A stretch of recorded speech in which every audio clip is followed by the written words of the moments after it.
मित्रांनो नमस्कार, सगळ्यांचं स्वागत आहे आजच्या लेक्चरमध्ये. मी दिलीप मुसळे. आपण डायरेक्ट आणि इनडायरेक्ट स्पीच या घटकावर आयोगाने नक्की कसे प्रश्न विचारलेले आहेत, प्रश्नांचं स्वरूप कसं असतं आणि फक्त बेसिक माहितीच्या आधारे प्रश्नांची उत्तरं कशी द्यायची हे आपण या ठिकाणी थोडक्यात पाहणार आहे. सगळ्यांनी हा लेक्चर शेवटपर्यंत बघा. PYQs on reported speech. Reported म्हणजेच डायरेक्ट आणि इनडायरेक्ट स्पीच. जनरली इनडायरेक्ट स्पीचलाच आपण रिपोर्टेड स्पीच असं म्हणत असतो. या ठिकाणी तुम्हाला डायरेक्ट स्पीचचं वाक्य इनडायरेक्ट स्पीचमध्ये करा किंवा इनडायरेक्ट स्पीचचं वाक्य पुन्हा एकदा डायरेक्ट स्पीचमध्ये करा असं विचारलं जातं. तर जनरली प्रश्न कसे आलेले आहेत आपण साधारणतः 23 आणि 24 मधल्या प्रश्नपत्रिकांच्या आधारे या ठिकाणी पाहूया. बघा, राज्यसेवा मुख्य परीक्षा 2024 का ती आता नुकतीच पार पडलेली आहे. तर तिच्यामध्ये काही प्रश्न आलेले आहेत, ते नीट समजून घ्या. काय विचारले? Change the sentence into indirect speech. म्हणजे दिलेलं वाक्य हे डायरेक्ट स्पीचचं आहे. मग तुम्हाला काय करायचं, दिलेलं वाक्य काळजीपूर्वक वाचायचं आणि त्या वाक्याचा टाईप लक्षात ठेवायचा. पहा काय दिलेलं आहे, call the first witness. Call double inverted कॉमामध्ये जे वाक्य दिलेलं आहे हे जर आज्ञार्थक असेल म्हणजे इम्पेरेटिव्ह सेंटेन्स, कारण इम्पेरेटिव्ह सेंटेन्सची सुरुवात ही नेहमी क्रियापदाच्या मूळ रूपाने होत असते. वाक्य जर निगेटिव्ह असेल तर तुमच्या वाक्याची सुरुवात ही डोंटने होते आणि डोंटच्या नंतर पुढे एकदा क्रियापदाचं मूळ रूपच येत असतं. म्हणजे जर तुमच्या वाक्याची सुरुवात या ठिकाणी क्रियापदानं झालेली म्हणजे हे आज्ञार्थक वाक्य आहे.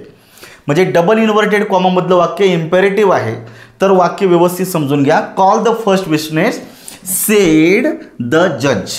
आता नोटीस करायचं, हे जे सेड याला आपण इंट्रोडक्टरी व्हर्ब म्हणतो, हे भूतकाळात दिलेलं आहे. तर तुम्हाला या वाक्याचा इनडायरेक्ट स्पीच करायचा. जेव्हा डबल इन्व्हर्टेड कॉमामध्ये आज्ञार्थक वाक्य असतं अशा वाक्याचा इनडायरेक्ट स्पीच करताना तुम्हाला कनेक्टिव्ह म्हणजे दोन भाग जोडण्यासाठी तुम्हाला वापरायचा आहे तुमचा टू. टूचा वापर कनेक्टिव्ह म्हणून करायचा आहे, दॅट वापरायचा नाही, हे लक्षात ठेवायचं. दुसरी गोष्ट, बोलणारा व्यक्ती जो आहे तो जर असा शेवटी दिलेला असेल स्पीकर तर तो सुरुवातीला घ्यायचा. त्यामुळे द जज ह्या पद्धतीनं तुम्हाला घेतलेलं. या ठिकाणी सुरुवात जजनं झालेली नाही म्हणजे सब्जेक्टनं झालेली नाही, त्यामुळे तुमचं सी या ठिकाणी रिमूव्ह झालेलं आहे. जरा वेळ हे लक्षात ठेवा. महत्त्वाची गोष्ट काय आहे का, तुमच्या वाक्यामध्ये जो स्पीकर आहे तो बोलत असताना तो ज्याच्याबरोबर बोलतो त्यांच्या संबंधाप्रमाणे तुम्हाला एक रिपोर्टिंग व्हर्ब या ठिकाणी निवडायचे. तर सेडचं तुम्हाला सेडच वापरायचं नाही. या ठिकाणी ऑर्डर, कमांड, रिक्वेस्ट, बेग, सजेस्टेड, ॲडवाईस, इन्स्ट्रक्टेड अशा प्रकारचं एक रिपोर्टिंग व्हर्ब तुम्हाला निवडायचं आहे. आता जो जज आहे हा नेहमीच ऑर्डर किंवा कमांड देण्याचं काम करतो. तो सजेशन, रिक्वेस्ट, बेग अशा काही बाकीची क्रियापदं या त्याच्या कॉन्टॅक्टमध्ये येणार नाही. त्यामुळे जज कमांडेड साधा भूतकाळ इथपर्यंत बरोबर आहे. द जज हॅज ऑर्डर. जरा वेळ ऑर्डर हे क्रियापद गृहीत धरा, परंतु मूळ वाक्य भूतकाळातलं आहे. म्हणजे मूळ क्रियापद जे रिपोर्टिंग इंट्रोडक्टरीवर भूतकाळातलं आहे त्याचं इनडायरेक्टमध्ये वर्तमान काळ होणार नाही. त्यामुळे भूतकाळाचा भूतकाळ राहू शकतो. त्यामुळे या ठिकाणी हॅज ऑर्डर्ड होणार नाही, पूर्ण वर्तमान काळ चालत नाही. या ठिकाणी सुद्धा पूर्ण वर्तमान काळाचा पॅसिव्ह दिलेला तो चालणार नाही. त्यामुळे दुसरा आणि तिसरा रिमूव्ह झाला. आता चौथं बघा, द जज आज देम कॉल द विटनेस. डायरेक्टचं इनडायरेक्ट करताना आपण ही विरामचिन्ह जे आहेत पंक्च्युएशन मार्क ही रिमूव्ह करत असतो. ही परत ठेवल्यामुळे चौथा पर्याय जातोय. म्हणजे फक्त पर्याय क्रमांक 1 हे उत्तर तुमचं करेक्ट येतं. तर जज झाला सब्जेक्ट, कमांडेड हे झालं तुमचं रिपोर्टिंग वर्ब, बरोबर आहे का. आता डमी जो ऑब्जेक्ट आहे ज्याच्याशी बोललं जातं तो या ठिकाणी वापरलेला देम. आता तो जो असेल तो, आणि डबल इन्व्हर्टेड कॉमातलं वाक्य तुम्हाला कशाने जोडायचं आहे, टू या शब्दाने जोडायचं आहे, कनेक्टिव्हने जोडायचं. To call the first witness. पर्याय क्रमांक 1 मध्ये उत्तर आहे. पुढचं बघा, राज्यसेवा मुख्य परीक्षा 24 मधलाच दुसरा प्रश्न आलेला आहे. काय विचारले? Choose the correct indirect speech of the following sentence. आता याचं पुन्हा एकदा इनडायरेक्ट स्पीच करायचे. बघा काय दिलेले, he said we were having lunch. आता डबल इन्व्हर्टेड कॉमात जे वाक्य दिलेलं आहे हे आहे स्टेटमेंट. तर विधानार्थी वाक्याचं जेव्हा इनडायरेक्ट स्पीच कराल तेव्हा तुम्ही बाहेरचं इंट्रोडक्टरी व्हर्ब नीट चेक करा. हे सेड आहे म्हणजे वाक्य साध्या भूतकाळात आहे, म्हणजे हे इंट्रोडक्टरी व्हर्ब साध्या भूतकाळातले. सेडचं रूपांतर तुम्ही सेडमध्येच ठेवायचं. सेड टू आला तर तुम्ही टोल्डमध्ये करा. ठीक आहे. आता या ठिकाणी बघा, ही सेड या पद्धतीनं चारही ठिकाणी दिलेले, काहीच प्रॉब्लेम नाही. जर डबल इन्व्हर्टेड कॉमातलं वाक्य विधानार्थी असेल तर तुम्हाला दॅट हा शब्द कनेक्टिव्ह म्हणून घ्यावा लागतो. कोणता? दॅट. आता जर तुम्ही चारही पर्याय जर पाहिले तर एकाही पर्यायामध्ये दॅटचा वापर त्यांनी केलेला नाही आहे किंवा दुसरा कुठलाच कनेक्टिव्ह वापरलेला नाही. त्यामुळे पहिली गोष्ट या ठिकाणी कनेक्टिव्हचा वापर पाहिजे होता. पण या ठिकाणी एकही न दिल्यामुळे आता प्रश्न सोडून देण्याऐवजी उरलेल्या गोष्टींवर फोकस करा. काय दिलेले बघायचं, we were having lunch. Were having या ठिकाणी पास्ट कंटिन्युअस टेन्स दिलेला आहे. डबल इन्व्हर्टेड कॉमामधील वाक्यात जर पास्ट कंटिन्युअस असेल अशा वाक्याचे इनडायरेक्ट स्पीच करताना पास्ट परफेक्ट कंटिन्युअसमध्ये रूपांतर करायचे. वी हे पर्सनल प्रोनाउन याचं थर्ड पर्सन केलं दे, पास्ट कंटिन्युअस रूपांतर केलं पास्ट परफेक्ट कंटिन्युअस आणि उरलेलं वाक्य लिहून वाक्याच्या शेवटी पूर्णविराम द्यायचा. आता यांनी ते दिलेले नाही आहेत पण या ठिकाणी ते गृहीत धरा. ठीक आहे, तर या ठिकाणी पर्याय क्रमांक 1 मध्येच उत्तर निघते, लक्षात ठेवायचं. तर पास्ट कंटिन्युअसचं प्रेझेंट कंटिन्युअस होणार नाही आहे, past continuous as it is राहणार नाही आहे आणि भविष्यकाळ तर होणार नाही. त्यामुळे केवळ काळ चुकीचे आहेत म्हणून पर्याय क्रमांक 2, 3 आणि 4 चुकलेले आहेत. पर्याय क्रमांक 1ला मार्क करा. पुढचं राज्यसेवा 2024 मधला एकाच पेपरमधला हा तिसरा प्रश्न आहे. म्हणजे मित्रांनो लक्षात ठेवा, राज्यसेवेमध्ये 3 प्रश्न डायरेक्ट इनडायरेक्टवर पडलेले आहेत ह्या वर्षी. मग या पद्धतीनं identify the correct indirect speech of the following sentence. काय दिलेले, he said I have been waiting here for a long time. हे खूप कॉमन स्टेटमेंट आहे आणि पालनसोरीसारख्या पुस्तकात तुम्हाला सापडतं, त्याने ॲज इट इज घेतलेलं आहे. तर डबल इन्व्हर्टेड कॉमामधलं वाक्य विधानार्थी आहे. पुन्हा एकदा कनेक्टिव्ह म्हणून तुम्हाला काय वापरायचं आहे, दॅटचाच वापर करायचा आहे. पुढे चला, वाक्यातील पर्सनल प्रोनाउनमध्ये बदल करा. आयमध्ये बदल झाला पाहिजे, काळामध्ये बदल करा, हॅव बीन वेटिंग याच्यामध्ये बदल करायचं. या ठिकाणी डायरेक्टचं इनडायरेक्ट करताना ॲडवर्ब ऑफ प्लेस आणि टाईममध्ये सुद्धा तुम्हाला बदल करायचे आहेत. म्हणजे ही सेट तसाच राहणार आहे, 4ही ठिकाणी तो आलेला आहे. विधानार्थी वाक्य असल्यामुळे दॅटचा वापर कनेक्टिव्ह म्हणून करा. बघा या ठिकाणी दॅट आलेला आहे, या ठिकाणी दॅट आलेला आहे. आता या ठिकाणी 2 ठिकाणी दॅट आलेला नाही, त्यामुळे जरा वेळ आपण याला रिमूव्ह करू शकतो. परत तरी बाकीच्या पॉसिबिलिटी चेक करा. काय दिलेले, आय, ही सेड. आय म्हणजेच ही, म्हणजे इथं आयचं थर्ड पर्सन काय झालं, ही व्हायला पाहिजे. बरोबर, इथं परत एकदा आय राहणार नाही, कारण डायरेक्टमध्ये जर फर्स्ट आणि सेकंड पर्सन असेल तर इनडायरेक्ट स्पीचमध्ये त्याचं थर्ड पर्सनमध्ये रूपांतर करतो. त्यामुळे इथं प्रोनाऊनमध्ये बदल न केल्यामुळे पर्याय क्रमांक 1 रिमूव्ह झाला. बरोबर, I have been waiting present perfect कंटिन्युअसचं पास्ट परफेक्ट कंटिन्युअसमध्ये रूपांतर करायचे. ही हॅव बीन वेटिंग यांनी काळात बदल केलेला नाही, हॅव ऐवजी हॅड पाहिजे होता, त्यामुळे दुसरा पर्याय रिमूव्ह झाला. तिसरं, he said that he have been waiting. हिच्या नंतर हॅव कधीच येणार नाही, ते हॅज यायला पाहिजे, पण तरी पण आपल्याला काळ बदलाय त्यामुळे हॅड घेणं आवश्यक आहे. बरोबर आहे. पुढे दिलेल्या पाहिजे हिअरचं रूपांतर देअरमध्ये पाहिजे होतं, पर्याय क्रमांक 3 सुद्धा चुकलेला आहे. म्हणजे आपको चौथं उत्तर अपेक्षित आहे. ही सेड दॅट कनेक्टिव्ह म्हणून वापरलेला आहे. पर्सनल प्रोनाउनमध्ये बदल केला, ही हॅड बीन वेटिंग. काळामध्ये बदल केलेला आहे, हा 3रा बदल झालेला आहे. हिअरचं रूपांतर देअरमध्ये केलेले, हा वाक्यातला 4था बदल आहे. उरलेलं वाक्य ॲज इट इज लिहून वाक्याच्या शेवटी पूर्ण विराम दिला, हा 5वा बदल आहे. म्हणजे छोटे मोठे बदल या ठिकाणी केलेले आहेत आणि ही उत्तर एक्झॅक्ट आहे. पर्याय क्रमांक 4 मध्ये एक्झॅक्ट उत्तर निघतंय. त्यामुळे मित्रांनो इथं एलिमिनेशन मॅटर करतं. छोट्या छोट्या गोष्टी समजून घेत असताना फक्त बेसिक माहिती जर छान पद्धतीनं जर केली किंवा ह्या PYQच्या अँगलने जर समजून जर घेतली तर मित्रांनो मला वाटत नाही की तुम्हाला येणाऱ्या पेपरमध्ये काही प्रॉब्लेम येणार आहे डायरेक्टचा इनडायरेक्ट शोधायला. त्यामुळे PYQ खूप इम्पॉर्टंट असणार आहे. एका टॉपिकचे जर तुम्ही किमान 80 ते 90 PYQ जर या अँगलने जर समजून जर घेतले तर त्या टॉपिकमध्ये रीड करण्यासारखं काहीच राहत नाही. इतकी ॲक्युरेसी तुमची त्याच्याकडे येतं, त्या प्रश्नाकडे पाहण्याचा ॲप्रोच तुमचा बदलतो, शार्पनेस वाढतो आणि within few seconds you can answer the question. हे लक्षात ठेवायचं. या ठिकाणी राज्यसेवा आता 23चा प्रश्न आहे. Choose the correct indirect speech sentence from the following. काय दिलेलं आहे, the magician said to the boy. Magician बॉयला काय म्हणतो आहे, make haste and give me the lamp. आता डबल इन्व्हर्टेड कॉमातील वाक्याची सुरुवात क्रियापदाच्या मूळ रूपानं झाली, म्हणजे वाक्य तुमचं आज्ञार्थक आहे, म्हणजे इम्पेरेटिव्ह आहे.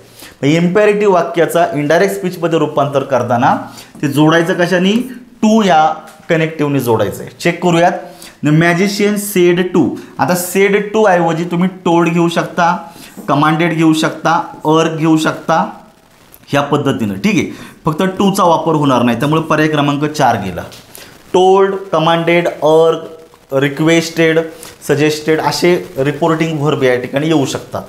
पुढे डबल इन्व्हर्टेड कॉमाऐवजी तुम्हाला काय करायचं आहे, टूचा वापर करायचा आहे. Told the boy to make haste and give me the lamp. तर या ठिकाणी मित्रांनो तुमच्या वाक्यातील जे पर्सनल प्रोनाउन याच्यामध्ये बदल अपेक्षित आहे. मी म्हणजेच कोण? मॅजिशियन. मग इथं आयचं मी झालं, मग हिचं हिम व्हायला पाहिजे. इथं मी चुकीचं आहे, इथं हिम पाहिजे होता, त्यामुळे पर्याय क्रमांक 1 चुकलेला आहे. दुसरं, the magician commanded the boy. त्याला कमांड दिलेली आहे, हरकत नाही, कारण आज्ञार्थक वाक्य कमांड ॲक्सेप्टेबल आहे.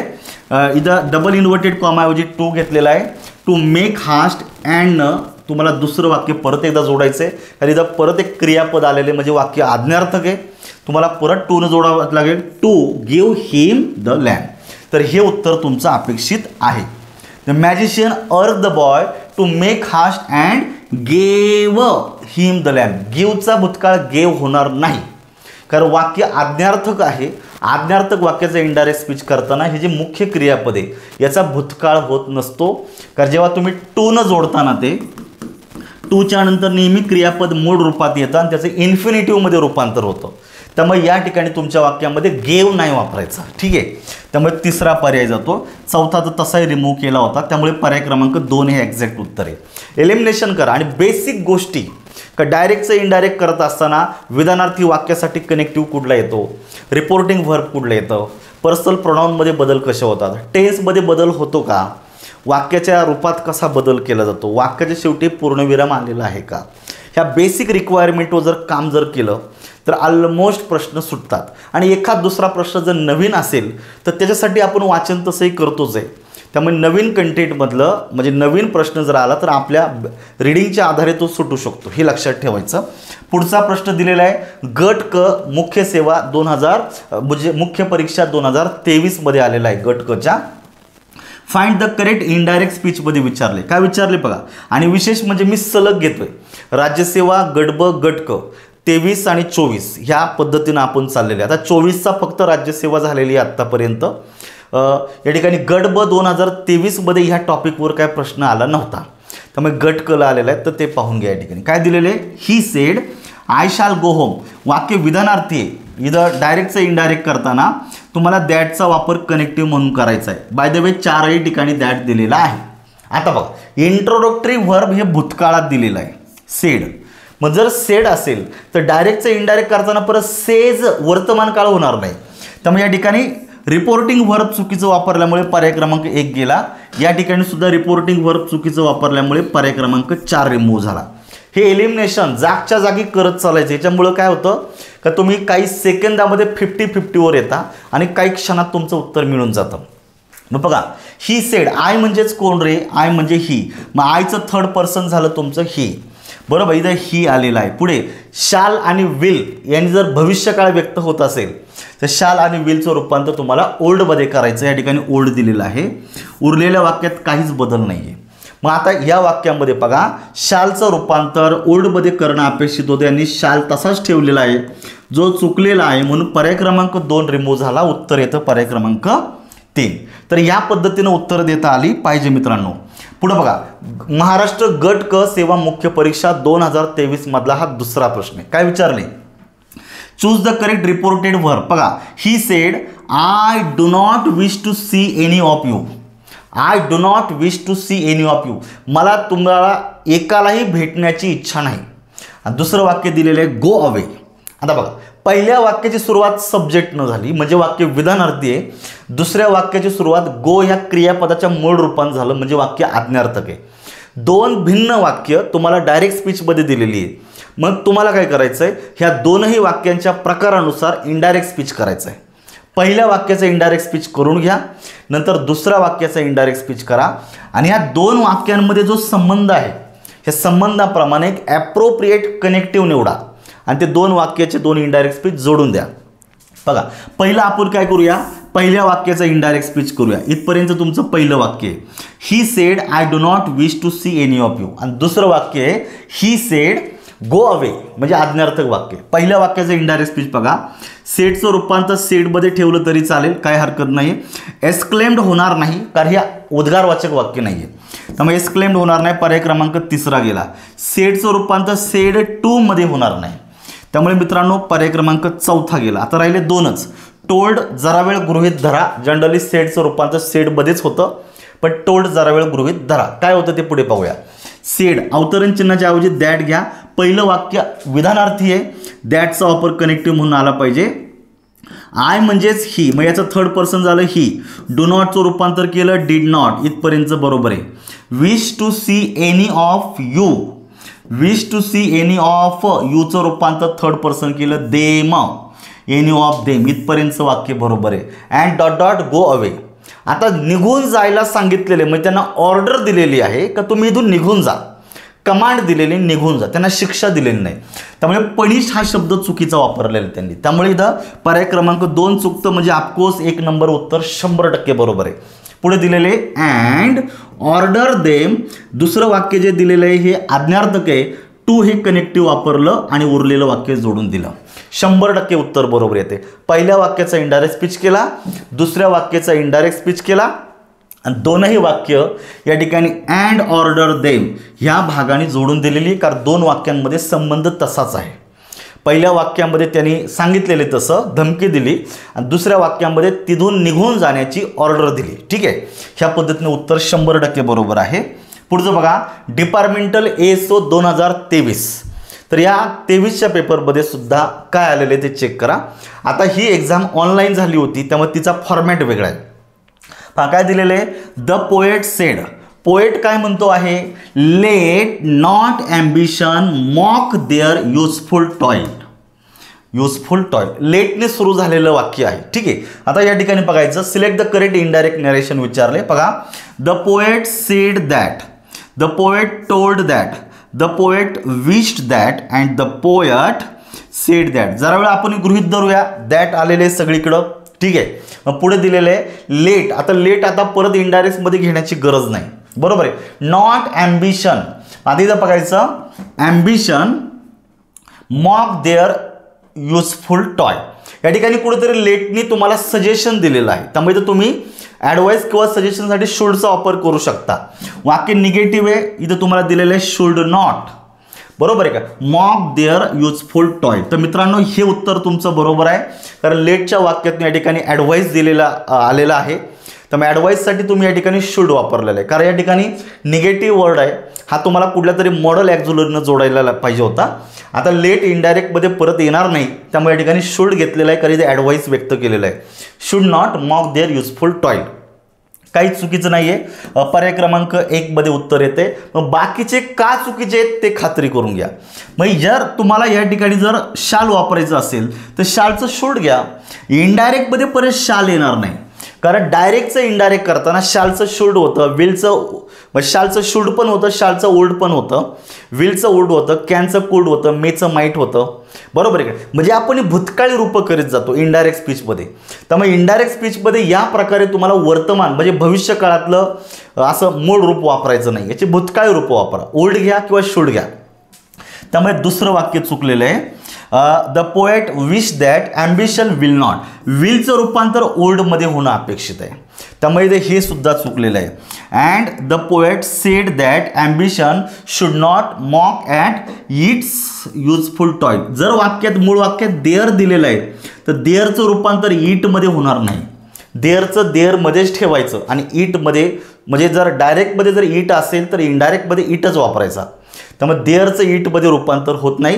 पर्सनल प्रोनाउनचा चुकीचा वापर केल्यामुळे मित्रांनो पर्याय क्रमांक 4 सुद्धा रिमूव्ह झाला. म्हणजे या ठिकाणी एलिमिनेशनवर इतकी छान पद्धतीनं तुमची कमांड येते का तुम्हाला काहीच प्रॉब्लेम राहणार नाही. पण जनरली आपल्याला जर एक उत्तर जर बरोबर शोधलं असेल तर बाकीचे का चुकलेले आहेत याची खात्री करून घ्यायची. याचा उद्देश काय असतो का आपण फक्त एका एक्झाम पुरतं टार्गेट करत नाही, लक्षात ठेवायचं.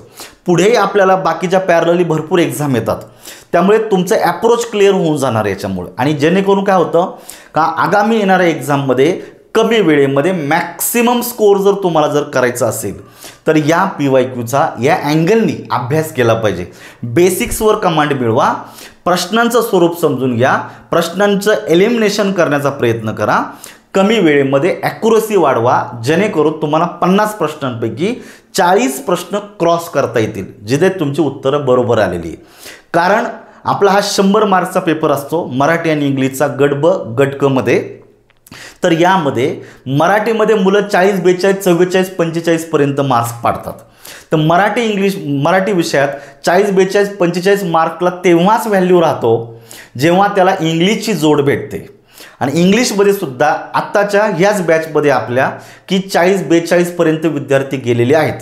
म्हणजे ऑन अँड ॲव्हरेज जर तुम्हाला 80+ प्रश्न बरोबर आणायचे असतील आणि मार्क बरोबर आणायचे असतील तर तुम्हाला PYQ शिवाय पर्याय नाही. तर PYQवर कमांड मिळवा मित्रांनो, नक्की याचा तुम्हाला बेनिफिट होऊन जाईल.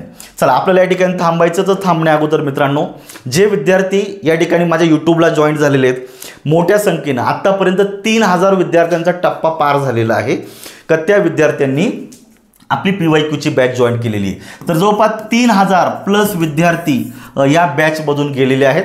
बऱ्याच विद्यार्थ्यांचा ॲक्सेस संपल्याच्या नंतर रिपीट त्यांनी केलेले. आणि हा जो काही कोर्स आहे मी पार नाममात्र फीमध्ये दिलेला आहे. याच्यातून जास्त प्रॉफिट कमवण्याचा बिलकुल उद्देश नाही आहे. फक्त 249 रुपये ही एवढ्या कमी किमतीमध्ये हा कोर्स अवेलेबल आहे. याच्यामध्ये 2500 टॉपिक वाईज PYQचं प्रॉपर ॲनालिसिस केलेलं आहे फायनल आन्सर कीनुसार. आणि त्याचबरोबर आयोगाच्या राज्यसेवा 2024 पकडून जवळपास 78 प्रश्नपत्रिकांचं विश्लेषण, फुल पेपरचं विश्लेषण सुद्धा ॲड करून दिलेलं आहे. तर जितकं मॅक्सिमम तुम्हाला या PYQतून जाता येईल तितकं PYQची तयारी करा आणि एक्झाममध्ये मॅक्सिमम मार्क्स मिळवा. थँक्यू.